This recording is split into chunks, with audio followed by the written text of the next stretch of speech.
A piconet is an ad hoc network of Bluetooth devices which are synchronized to the same hopping sequence. Why is Bluetooth using the hopping sequence and how does a device determine it? I don't know the answer. You give the answer.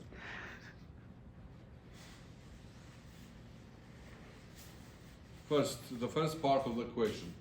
Why is Bluetooth using the hopping scheme? Avoid collision. Exactly, to avoid collisions, yes? If all Bluetooth devices will share the same channel, there will be lots of collisions. So by hopping all devices belonging to the same network, yes, they try to minimize, to reduce the number of collisions. Yeah, that's the answer here. And how does a device determine it? Because each device joining a piconet will have to synchronize, yes? Follow the same hopping scheme. How does it do it? The clock. No. So, yes, the clock is used to synchronize, yes, when they hop from one channel to the other. But how does a new device determine this sequence? First of all, the sequence is given by what device? Group Exactly, owner. exactly. So the first device setting up the network will set up this hopping scheme, yes? And the hopping scheme is given by, yes? Group owner. Group owner. Yes, the group owner, the device who set up the network, but it has what? Its ID, yes? Yeah. The last New ID. 48 digits of its ID, well, the 48 digits of its ID are used to fill in this random generating number that is providing the hopping scheme. And each new device joining the piconet will do what? Will learn about this number, will get this number from the owner or the master, yes? And will use the same number to follow this sequence. Now, the second question here. In a piconet, a device with address 4, I think, sends 2000 bytes to a device with address 2. Explain how the operation is executed and how long it will take. Yes?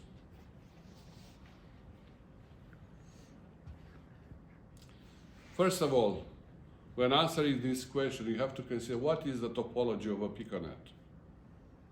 What kind of topology has a piconet?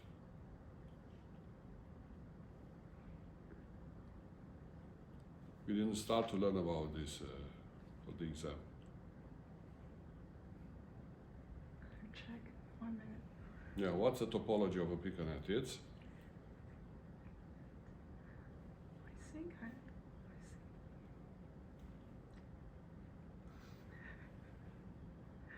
it's a star. Yes? Yeah, star. The Star master is in topology. the middle, and each new device joining the piconet will create a link to the master. So we have here the topology is a star. Now, when a device wants to send something to another device, in fact, it has to send through the master. There is no direct communication between two members of the piconet. Communication is taking place with the master, yes?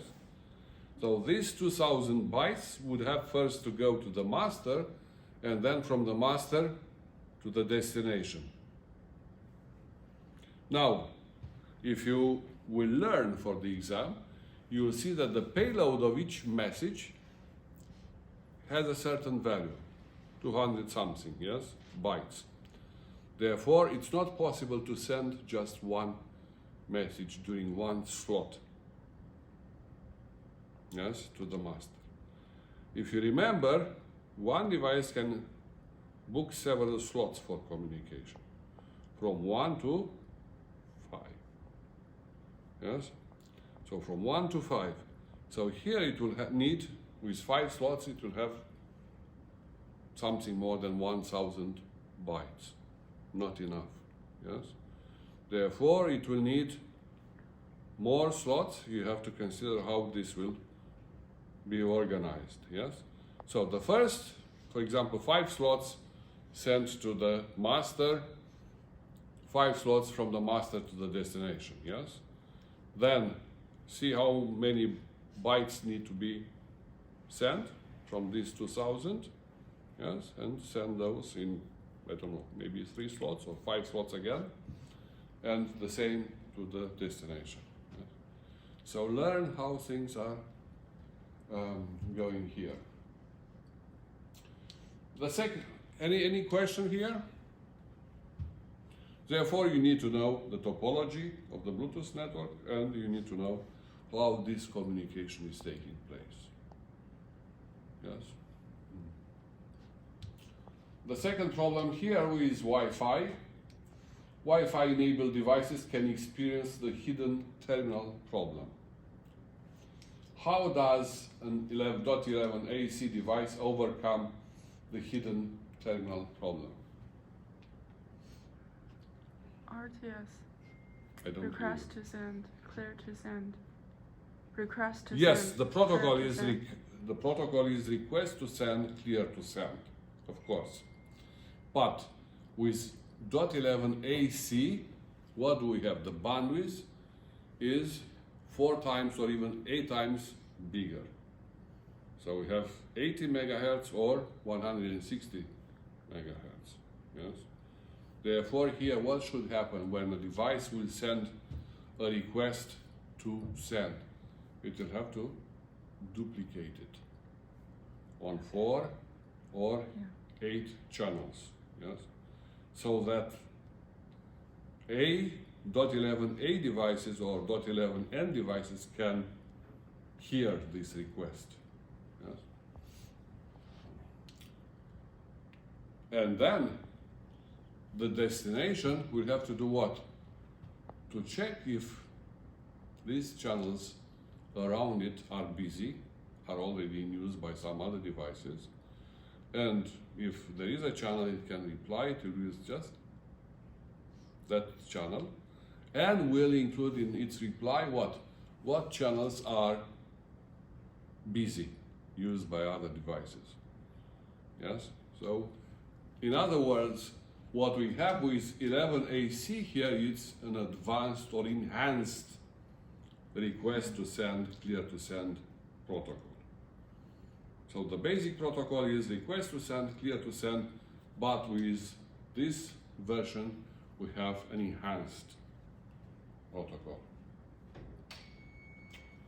Okay? Then explain the most important innovation of .11ax in respect to .11ac. I really don't know. You have to tell me. Yes, we review last year end of term exam paper.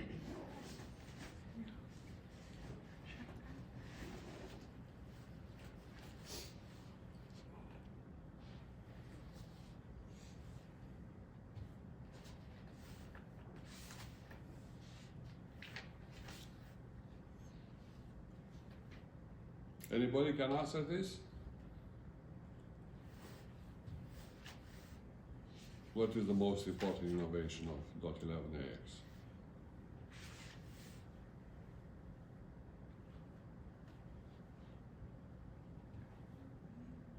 Well, you have to learn it. Maybe give the answer in the exam.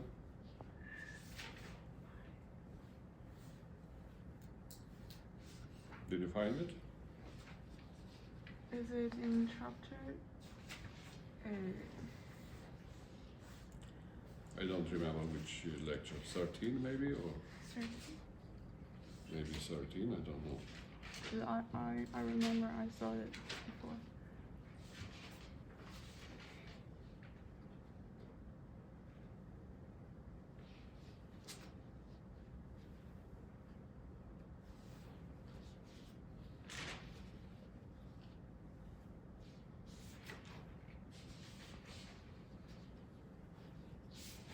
Anyway, that's just to learn the lecture content and explain what is considered important innovation there.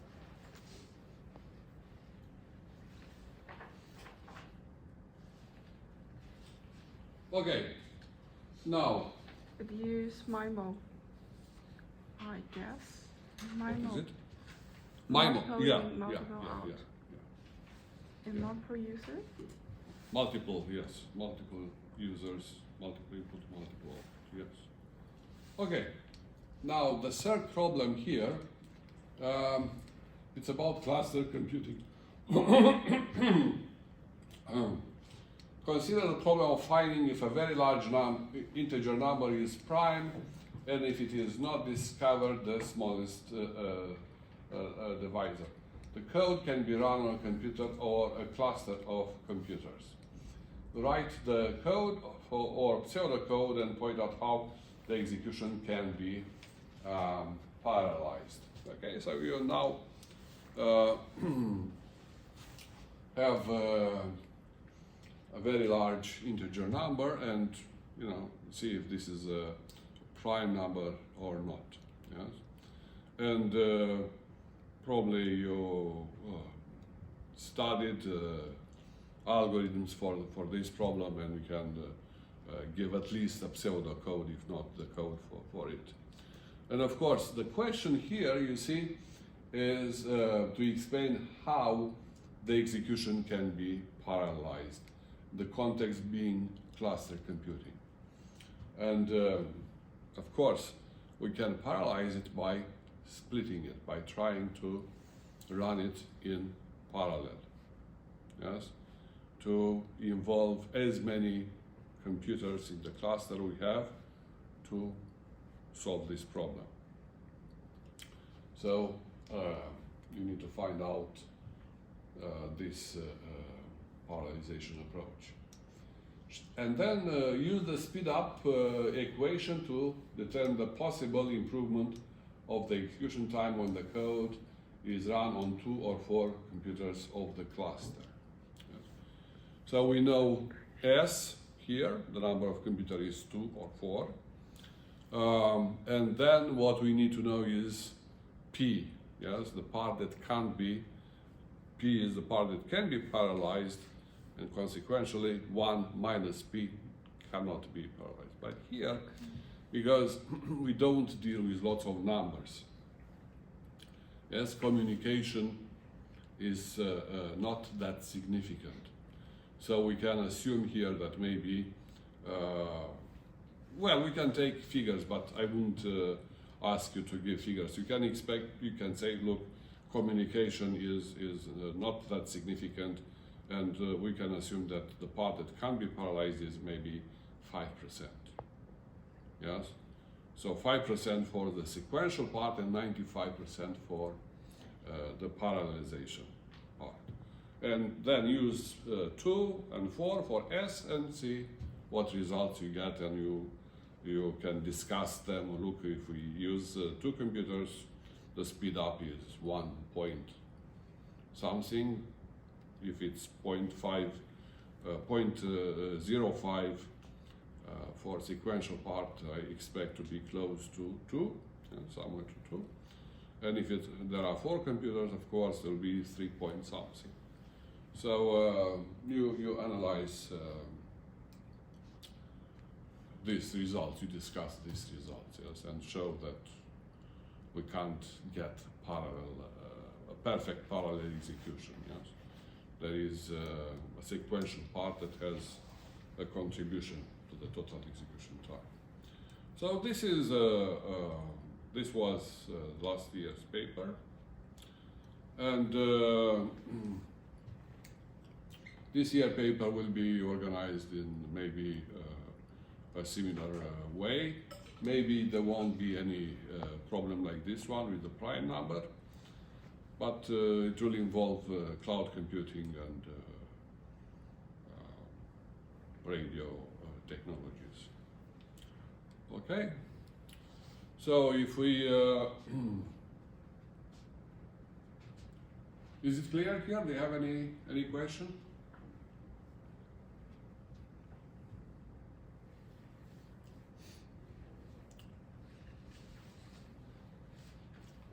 Now, if we go to the list of sample questions and regarding the cloud,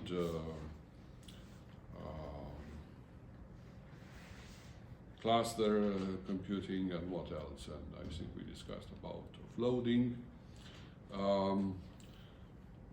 It is important for you to understand the main concepts here and how they are applied. Yes. So, for example, we arrived to cloud computing through what? Cluster computing and grid computing. Yes. Cluster computing meaning using these computers that are networked here, and you see nobody is using them.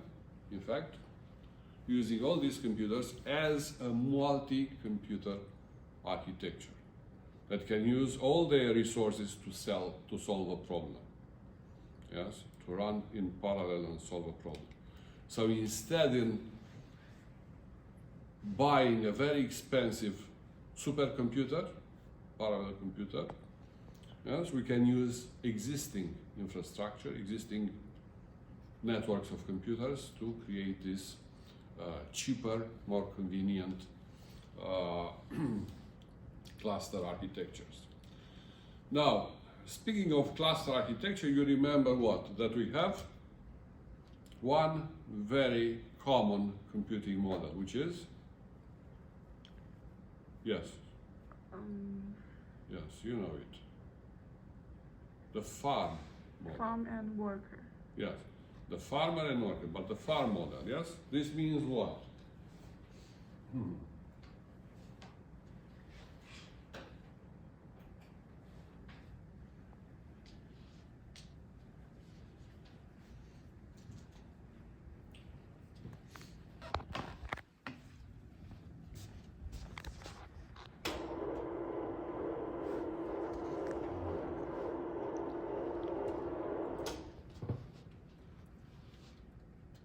So let's assume that we have here a local area network as this one.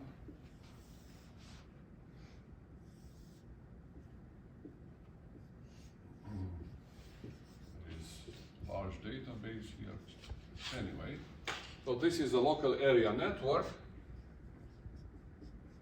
and a user can connect to any computer and start a job.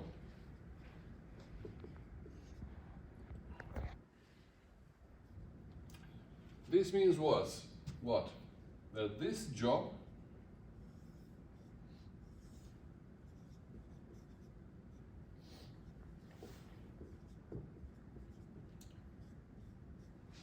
is going into a general queue, yes, for this cluster. So this is used as a cluster. So this job will go to this queue.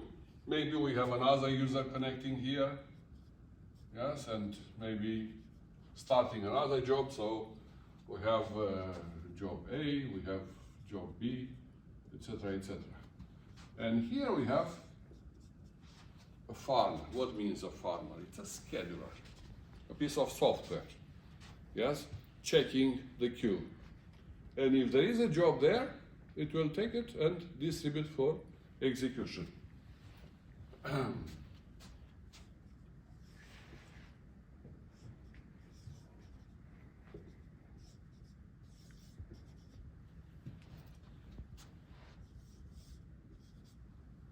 we have a number of workers, for example, n workers. Yes. In the previous problem, I asked for 2 or 4. Yes, but generally we can have n workers. So this job is distributed to the workers. They work in parallel, and of course, they return the results to the farmer, which will return to the user. Yes. So that's the model here with cluster computing.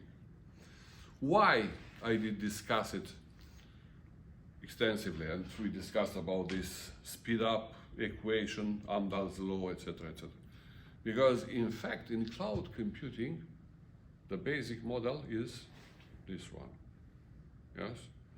If we, well, in the second semester, I'll discuss about Kubernetes and other things about using containers in the cloud, and these containers are in fact using this model.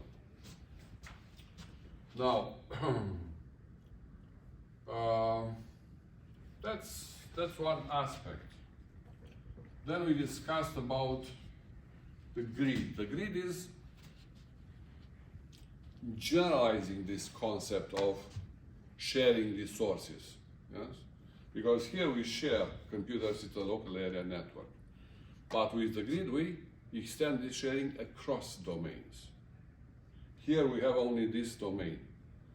But with grid, we extend across domain. Therefore, I have an example in the lecture. I can use in Ireland a resource that is deployed in China, for example, or in India, or in Japan. Yes? So I cross domains. Why? Because all these owners of resources are members of the same virtual organization. So I have an agreement with, let's say, an institute in Japan, and we agree to share resources. Therefore, I can use these resources in a grid. And then we have the cloud. Yes? Which is in fact what? A pool of theoretically infinite resources. Computing resources, meaning cores, memory, and storage. How is this possible? Well, it is possible by replication. Yes? Of course, we can replicate physical resources, deploy a lot of boards with cores and memory and storage, but that's not enough. Therefore, we are using also what? Virtualization.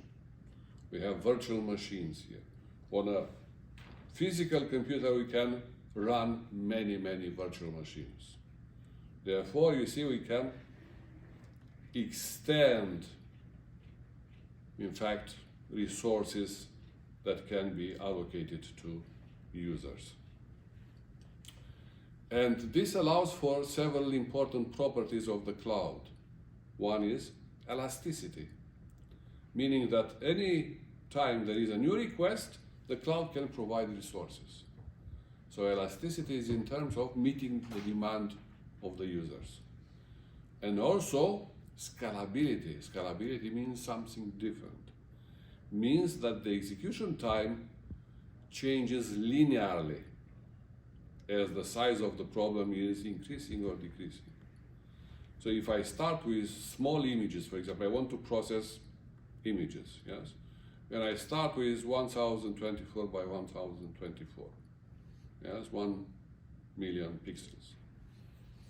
And I have an execution time for processing such an image. But then, if the size of the image is increasing 100 times, so the size of the problem is increasing, I don't want the execution time to increase 10,000 times exponentially. Yes? I want to increase linearly. So 100, maybe more, maybe less, but on a line, yes? Not exponentially. So that's what the cloud is providing. Then we have different types of clouds. Yes, we have the public cloud that we are using.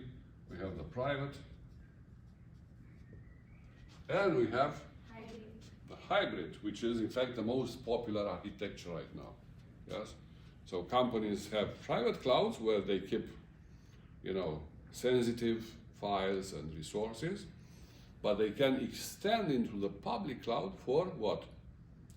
Backup and protection against failures. So if the private cloud breaks down, I still have backups in the public cloud and I can use them. Yeah. And also we have here what? Very important, the mobile cloud, which is in fact what is of most interest to us. The mobile cloud is what? Is an architecture that is using both mobile devices and the cloud. Mobile devices bring mobility and context awareness using sensors, yes? And the cloud, unlimited resources.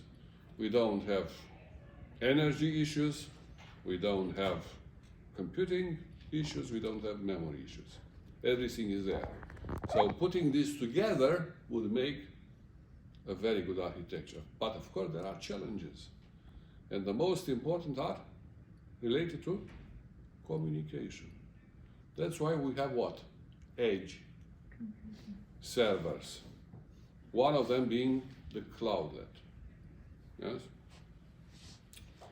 And the benefit of these edge servers and the cloudlet is that the latency is much, much smaller. Yes, and most of the computation can take place on the edge servers. Now, how this computation can take place? Well, by using, for example, offloading. Yes, offloading means moving code and data on the edge server to process there. And this is done using virtual machines. I think there is some discussion in but offloading means what? Means to decide what do I offload. Do I offload the entire application?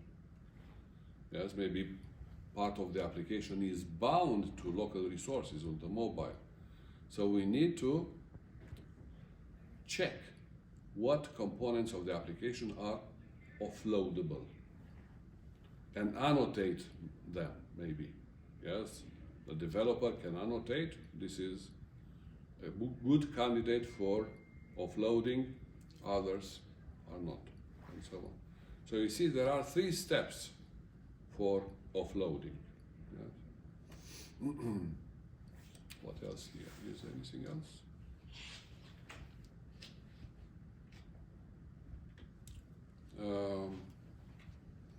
More or less, this is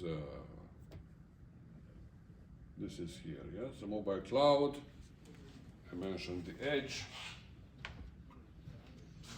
and the cloudlet, of course,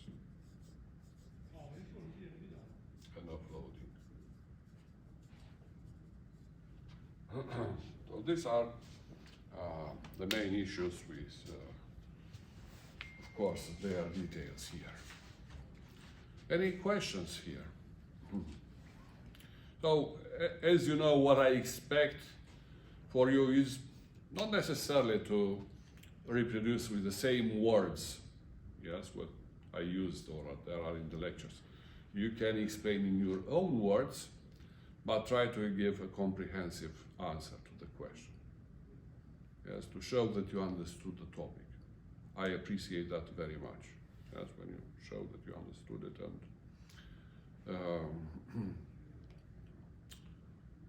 so that's it on my side.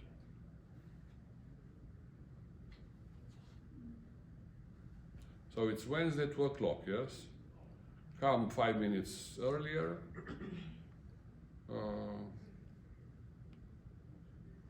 When is the next exam after this one? Or you have different exams? Monday we have. Oh, okay. Okay. So think if you have any other question here, think about it and I'd be happy to answer.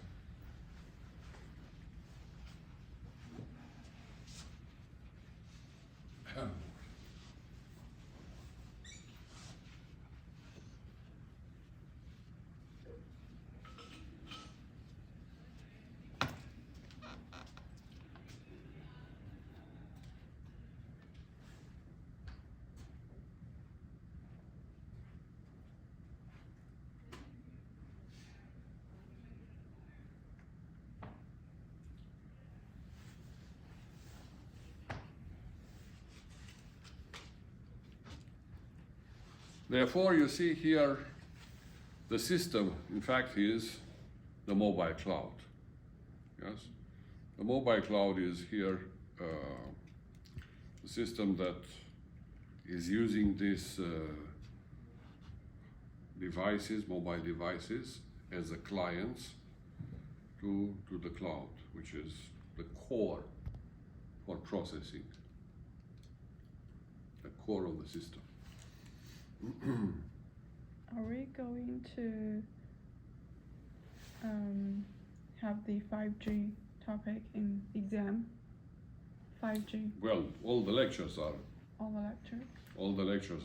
part of, but it's not that much about 5G. Yes, with 5G is just about how AI is used.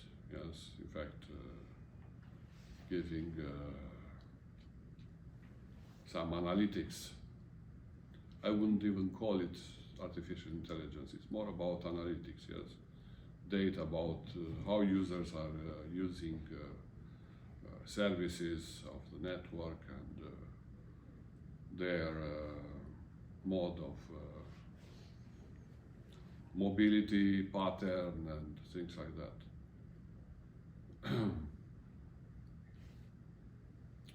Therefore, 5G is here, in what I discussed, is more about using these analytics to provide new services. Yes, for example, try to minimize any disruption in users' use of resources. Why? Because the network can anticipate, can book in advance resources for based on the mobility pattern.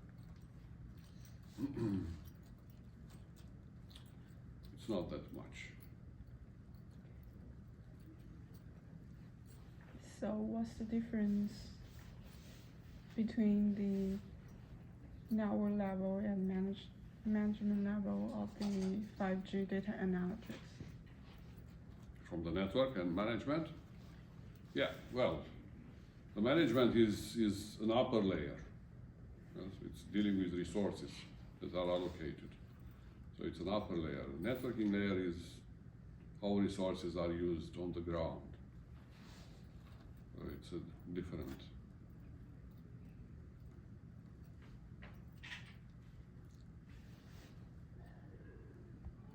Okay? Any other question? If not, I wish you good luck with all your exams. And we'll meet on Wednesday. Okay?